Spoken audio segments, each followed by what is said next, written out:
Hey guys, this is the Super Duper Zach, and I'm showing you my altoids fishing kit. I've used this a lot of times, mainly when I go to the river with my friends and family, and I don't feel like bringing my fishing pole and tackle box because they're really big. So I put a rubber band on this mainly to keep it from popping open, but I also will show you another video on how to make a working rod and reel with the things in here and a few pieces of sticks. Working, you can cast it, you can reel it back in, just what you can find in nature, and this rubber band. Also, I have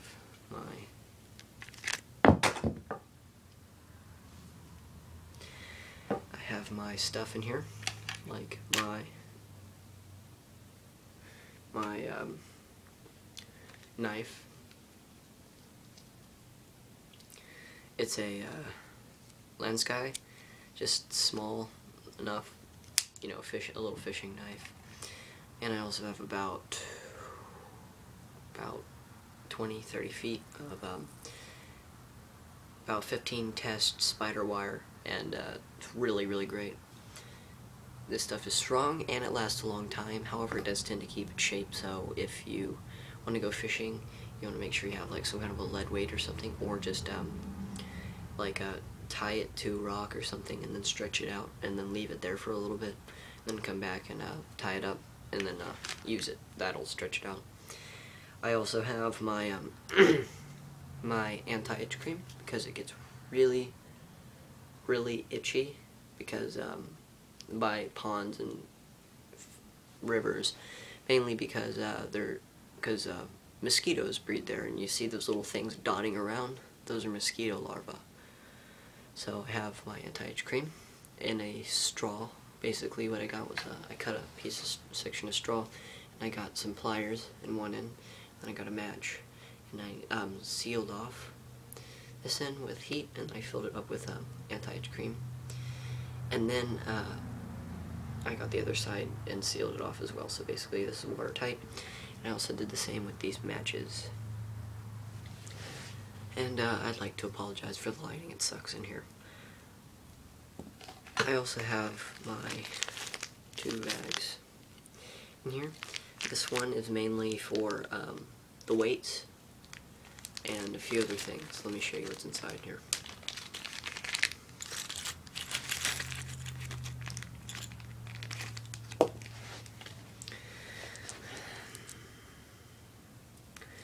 So I have the same thing with lead shots inside a sealed straw. I have a razor blade, mainly for cutting line and gutting and filleting the fish, which is actually surprisingly not that hard. I use the knife to cut off the head, and then you make an incision from the privates all the way up to its neck, and then you open it up, and then you take out the insides, which is actually not that hard. You just get your hand and scoop it out, and then you can use that for bait or chum, to attract and lure fish into a certain area, and then you go fishing inside of it. I normally use it for bait. And then I have my match striker for my matches, taped onto some thick cardboard so it doesn't move around and bend and then, you know, wear out too easily. Then I have some, you know, like large-ish to smallish weights.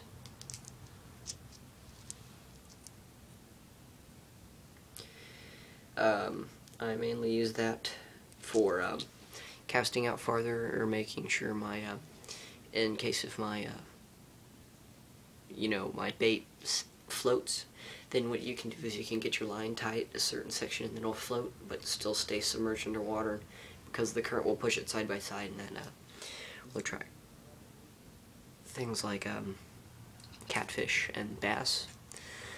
So I have those, and then I have my eyelets, which are little rings attached to a screw piece, which is used for the little sections on a fishing rod. And this is my final eyelet, which is used for the detailed piece at the very end of a rod.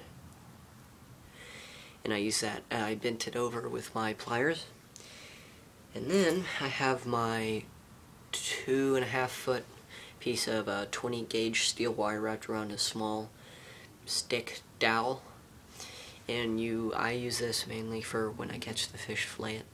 You can well, there's multiple ways I have of cooking it in here, but I have when you get the fillet, it's kind of complicated. You have to get used to it, but you make 2 steel wires going over the fire, and you want to make sure they're tight and wrapped around a stick, and then you put it on top of the 2 wires so that way it doesn't fall sideways and it cooks evenly.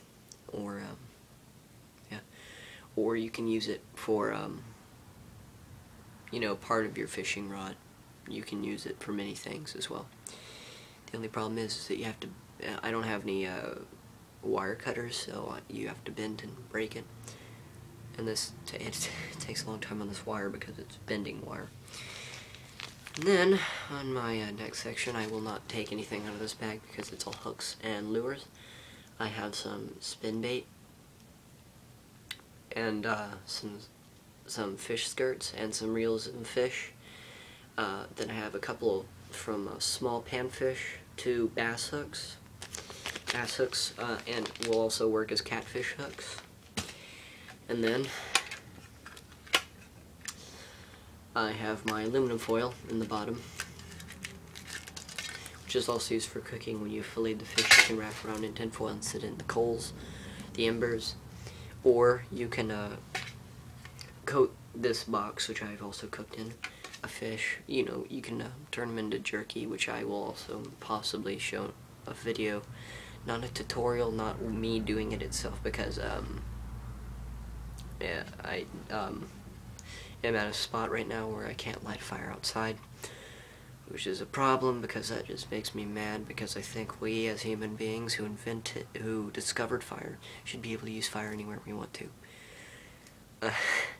It can be used also as once you polish it up a bit, you can make it really shiny, and also as a reflector if you get lost and you need to signal someone. And you can also use this as boiling water, so you can use your shirt or pieces of cloth, or a coffee filter, which I might put in here, to strain out the little things floating around in the water. And then you boil it, so that way it's a lot cleaner water instead of having little things floating around in it.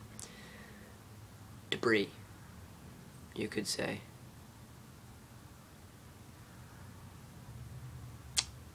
Yeah. Well, this has been a mini Altoids fishing kit. Actually, not mini, but regular size, by the Super Duper Zach. Please give likes, subs, and please comment. I want to hear anything you should suggest or possibly remove from this kit. In addition, I might also take the blade, the handle off of this, to make it more compact. Alright, well, like I said, I've used it many times, and I will also show you a video on how to make a fishing pole in the wild, working rod and reel. This has been the Super Duper Zach. Alright, bye.